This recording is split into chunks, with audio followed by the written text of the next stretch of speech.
नमस्कार. Cook with Sonal या आपल्या यूट्यूब चॅनलमध्ये तुम्हा सर्वांचं पुन्हा एकदा खूप खूप स्वागत आहे. उन्हाळा म्हटलं की भाजीला काय बनवायचं हा प्रश्न सर्वच गृहिणींना पडतो. तर आज आपण मिक्स डाळींची आमटी बनवत आहोत. खूपच पटकन ही आमटी बनवून तयार होते. तर चला या रेसिपीला सुरुवात करूयात. आमटी बनवण्यासाठी अर्धी वाटी मुगाची डाळ घेतलेली आहे. ही टरफल असलेली डाळ आहे. तुमच्याकडे जर ही डाळ नसेल तर तुम्ही नॉर्मल पिवळी डाळसुद्धा घेऊ शकता. आता त्याच वाटीने अर्धी वाटी तुरीची डाळ आपल्याला घ्यायची आहे. पाव वाटी उडीद डाळ घ्यायची आहे. पाव वाटी हरभऱ्याची डाळ घ्यायची आहे आणि पाव वाटी मसूरची डाळ आपल्याला घ्यायची आहे. तर या सर्व डाळी मी घेतलेल्या आहेत. तुम्ही याच्यामध्ये मटकीची डाळ वापरू शकता किंवा मग एखाद दुसरी डाळ जर तुमच्याकडे नसेल तर ती स्किप करू शकता. तर आता ही डाळ आपल्याला स्वच्छ अशी धुवून घ्यायची आहेत. तर 2 पाण्याने व्यवस्थित असं मी याला आता धुवून घेत आहे. डाळ छान धुवून झालेली आहे. आता आपण हिला शिजवून घेऊयात. तर कुकरमध्ये सर्व डाळ आपल्याला टाकून घ्यायची आहे आणि याच्यामध्ये साधारण पाव चमचा आपल्याला हळद टाकायची आहे. हळदीमुळे डाळ पटकन शिजल्या जाते. 1 ग्लास भरून पाणी टाकायचं आहे आणि 3 शिट्ट्या आपल्याला कुकरच्या काढून घ्यायच्या आहेत किंवा मग 10 मिनिटे बारीक गॅसवरती सुद्धा तुम्ही ही डाळ शिजवून घेऊ शकता. तर पटकन होण्यासाठी 3 शिट्ट्या कुकरच्या मी काढून घेत आहे. आता मी इथे एक मीडियम साईजचा कांदा, खोबरं, लसूण, अद्रकीचा तुकडा आणि काही कढीपत्त्याची पाने घेतलेली आहेत. तर आता आपण अगोदर कांदा चिरून घेऊयात. कांदा फक्त आपल्याला त्याचं वरचं देठ आणि खालचं देठ आपल्याला चिरून घ्यायचं आहे, कट करून घ्यायचं आहे आणि वरचं जे टरफल असतं ते आपल्याला काढून घ्यायचं आहे. आता या कांद्याला आपल्याला बाजूने अशा चिरा द्यायच्या आहेत. या पद्धतीने कट केल्यामुळे कांदा आतपर्यंत छान असा भाजला जातो. तर संपूर्ण कांदा आता आपल्याला असा कट करून घ्यायचा आहे. तर फक्त त्याला वरतून आपल्याला कट मारायचे आहेत. आतपर्यंत खूप त्याला मोडायचा नाही. तो व्यवस्थित असा भाजला जाईल या हिशोबाने आपल्याला तो कट करायचा आहे. तर आता गॅस चालू करायचा. त्याच्यावरती कुठल्याही प्रकारची एक जाळी ठेवायची आणि या जाळीवरती आता आपण कांदा ठेवून घेऊयात. आता आपल्याला याच्यामध्येच खोबरं, लसूण आणि अद्रकसुद्धा भाजून घ्यायचं आहे. कांदा भाजायला थोडासा उशीर लागतो. खोबरं, लसूण आणि अद्रक पटकन भाजलं जातं. तर आता मीडियम गॅसवरती आपण अगोदर खोबरं भाजून घेऊयात.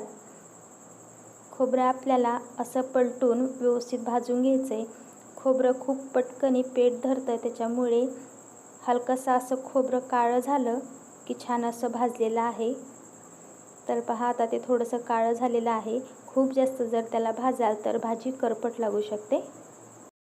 तर आता खोबरं सर्व बाजूने भाजून झालेलं आहे. त्याला खूप काळंसुद्धा नाही केलेलं.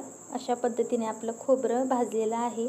आता आपण खोबरं प्लेटमध्ये ठेवूयात आणि लसूण थोडासा पलटून भाजून घेऊयात. लसूणसुद्धा पटकन भाजला जातो.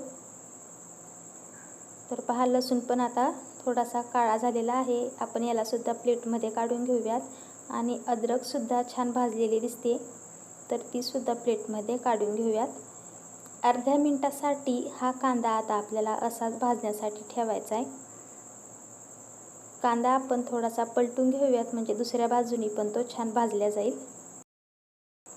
हे अशा पद्धतीने कांदा लसूण भाजणं जर तुम्हाला अवघड वाटत असेल तर तुम्ही सरळ कढईमध्ये सुद्धा हे सर्व साहित्य भाजून घेऊ शकता.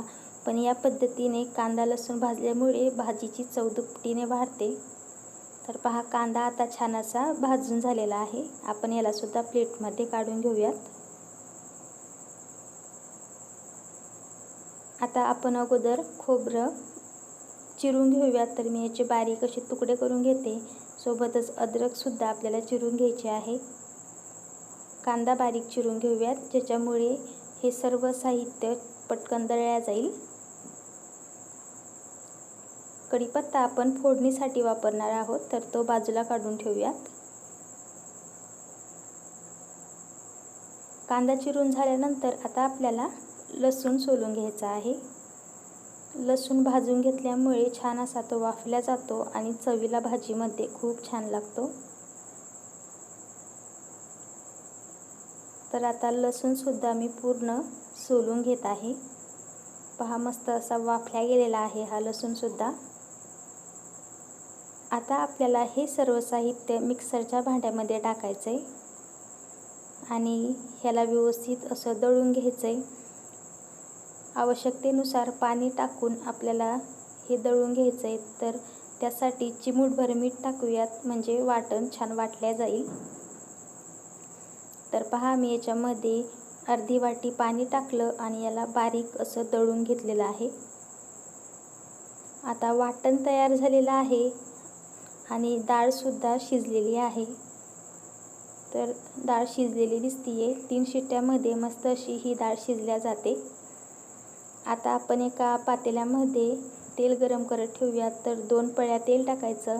त्याच्यामध्ये अर्धा चमचा जिरे टाकायचं. जिरे छान फुलल्यानंतर 7 ते 8 कढीपत्त्याची पाने टाकायची आणि याच्यामध्ये तयार केलेलं वाटण आता आपल्याला टाकून घ्यायचं आहे. आता हे वाटण आपल्याला 5 मिनिटे व्यवस्थित असं परतून घ्यायचं आहे. वाटण परतवत असताना गडबड नाही करायची.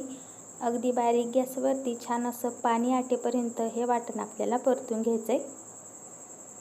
आता याच्यामध्ये आपण ठेवणीतला काळा मसाला टाकूयात. तर अर्धा चमचा मी मसाला टाकलेला आहे आणि थोडासा लालसर कलर येण्यासाठी पाव चमचा लाल तिखट टाकलेला आहे. तुमच्याकडे जर काळा मसाला नसेल तर तुम्ही अर्धा चमचा लाल तिखट आणि अर्धा चमचा गरम मसाला पावडरसुद्धा याच्यामध्ये वापरू शकता. आता हे सर्व मसाले आपल्याला वाटणामध्ये व्यवस्थित असे मिक्स करून घ्यायचे.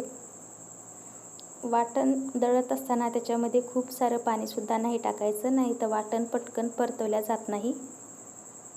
तर पहा, याच्यातील पाणी आता पूर्ण आटलेलं आहे आणि त्याला छान असं तेलसुद्धा सुटलेलं आहे.